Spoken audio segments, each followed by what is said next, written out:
Hello, Rev Ray with Unity Village Unlocked. Today we're at the Apple Barn, and I wanted to talk a little bit about agriculture at Unity Village. The first original 58 acres that were purchased in 1990 quickly expanded, and so by 1927 they had 1,114 acres. And along with recreation, get away from the city, agriculture was the big business. They were starting to build the main structures we think of as the Unity Village buildings, but agriculture was a big deal. And in 1928, they had 7,500 apples of many different varieties. I want to read to you what the disposition of land was in 1958, just to get an idea of the grand scope of every year. Things were changing, of course, but this is a list that I found. It says 100 acres landscaped, 500 acres crops and pasture, 58 acres lakes, 100 acres apples, 20 acres peaches, 2 acres plums, 2 acres cherries, 10 acres grapes, 5 acres nursery stock, 300 acres natural woodland and parks, 7 miles of hedges and rose garden with 1,000 bushes of some 50 varieties. That's from 1958.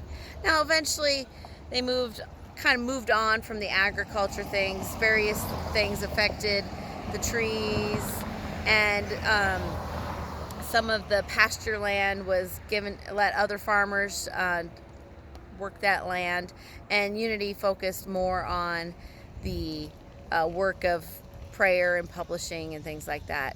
And that's sort of kind of how the world moved on from people doing many things like that. That's fine.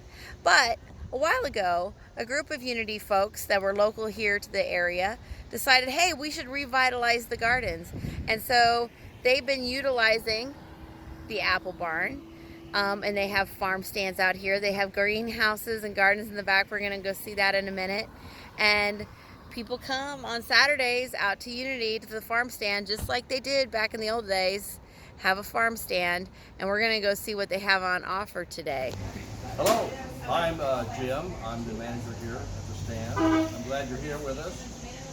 We have a lot. Tell us what you got. We have a lot of canned goods that we make right here in the barn. It's very good. Very good. And we have a lot of greens that come out of the back. We've got Swiss chard. We've got kale. We've got basil today. We've got some herbs. Yummy. Sage. We've got some hot peppers. We've got some green peppers. Cauliflower, broccoli, delicata squash. We've got jade beans and green beans, yellow squash, red onions, sweet onions, crookneck squash, zucchini, different types of peppers. Oh, those are some of those big old zucchini. Well, yeah, they're made for bread. Like it. And cucumbers, of course, zucchini. And we have a lot of our own tomatoes now just coming on, and we still have some Omni tomatoes that we sell. We have some peaches that come out of Lexington that are just absolutely the best. We really love them. And we have corn. Nice. Every week it's a little bit different depending on what's going on with the season. It's like real. It's like real gardening and some of agriculture. This is grown in dirt, we tell people. Yeah. People not aware of that. But we have a great place to have a produce stand here. Luckily, Unity rents this to us for the big cost of $1 a year. Oh, that's a good price. Which we appreciate. And we have the old apple barn. It's 4 stories. It was originally for apples. They had 10,000 trees here at one time, and this whole barn was just for apples. Yes. They have 2-foot walls, and it's all full of sawdust for. Oh, look, there's a demonstration. And all the stonework, all the wood was from this property. They had a sawmill, they had a quarry, and this was built back in 1934. This is a very cool structure. We're going to go. A lot of people stop just to see the barn. It's really neat. Yeah. And you all still use it for storing stuff. Oh, everything. So here out at the barn, they have this fabulous old map from the 30s that shows, all of this is showing what all the agriculture was in different places. I just want to zoom in. I know it's not the best resolution. You can see raspberries, black raspberries, red raspberries, asparagus, blackberries, raspberries, young berries. I don't even know what young berries are. Rhubarb, asparagus, and it just goes on and on and on. Look here, plums, cherries. Oh, golden cherries. Those are my favorite. And all, I mean, it just goes on and on. Isn't that amazing? They supplied all of Jackson County at one time. Yeah. For all the grocery stores. Winter, in the winter we heat this room, and this is where we start all of our seedlings to be transplanted. Ah. After the first frost of the year, be transplanted outside. It feels nice and cool in here right In now. the summer, the stuff we pick, we keep in here. We have a special cooling unit that'll get it down in the 50s, and that keeps a lot of our produce. Like we pick on Monday, then it's still nice and fresh. Good. On the weekend. And previous days when we didn't have this colder room, some of the stuff we picked on Mondays was too soft and went. So hi, I'm Mark again.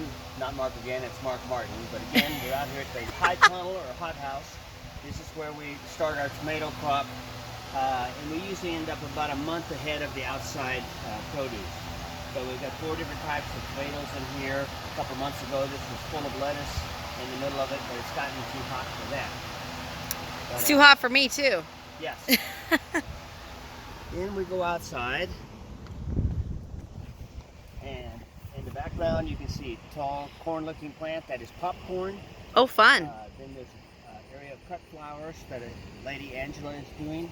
And we start with peppers, like 5 different types of peppers, including habaneros and jalapenos, and even Trinidad scorpions, the second hottest pepper in the world, 100 times hotter than the jalapeno. And believe it or not, people buy them and cook with them. Wow. In small amounts. Very brave. Then we have about 10 different types of tomatoes out here, from heirlooms all the way up. And we're just starting to explode with them. We have sweet corn over in the back. We have cabbage, cauliflower, broccoli, Brussels sprouts, okra. Oh. We have, these are raised beds. The idea behind the raised beds traditionally was that people in wheelchairs could come out and do some gardening. That's never gotten off the ground, but it's a lot easier to pick the stuff growing in raised bed, especially these bush beans that you have to get down on your hands and knees to pick. Over here, on the other side of the Purple Martin house, we have a large selection of summer and winter squash, zucchinis, yellow squash, crookneck and straight neck, and delicatas, butternuts, spaghetti squash. And those are all starting to come in also, along with pole beans over there. I see some more flowers down there then, too. 2 weeks ago we planted pumpkins, about 150 Oh, pumpkins, cool. to have for our Oktoberfest, or our Oktoberfest, which would obviously be in October. And we'll have all kinds of things for the children to do, and it's quite a big social gathering for a lot of the community to come out here and see all this produce. It's all volunteers. I'm here 7 days a week, but I enjoy doing it, and it's wonderful to see all this growth. And last year we gave over 1,800 pounds of food to charitable organizations, and this year we hope to break that by a large margin. Awesome. That's wonderful. So thank you. It's been very nice talking to you. Mark again. Well, that's another Unity Village Unlocked. A little bit about agriculture, what's happened before, what's happening now. And Mark has said I have to eat this fresh okra straight off the bush, which I've never done before. So here we go. It tastes like okra. Yeah. But it also sort of tastes like a green bean. It's got such a freshness. So anyway, thanks for joining me, friends. We'll see you again soon.